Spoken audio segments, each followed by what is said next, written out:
1/2 kilo ആട്ടമാവ് എടുത്തിട്ടുണ്ട്. അതിലേക്ക് ആവശ്യത്തിനുള്ള ഉപ്പിട്ട് കൊടുക്കാം. തിളച്ച വെള്ളമാണ്, അത് ഒഴിച്ചു കൊടുക്കാം.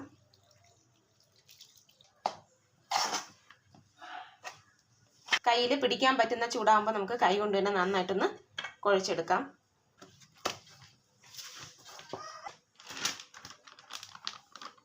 ഒരു കൈ അളവിൽ മൈദാമാവ് ചേർത്ത് കൊടുക്കാം.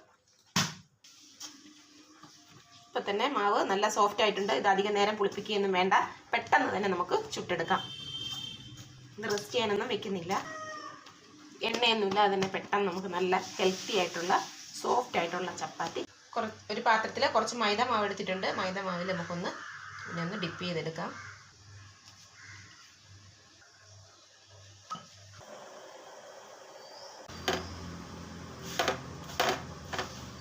എണ്ണയോ നെയ്യോ ഒന്നും ചേർക്കേണ്ട, നല്ല സോഫ്റ്റ് ആയിട്ടുള്ള ചപ്പാത്തി റെഡി ആയിട്ടുണ്ട്.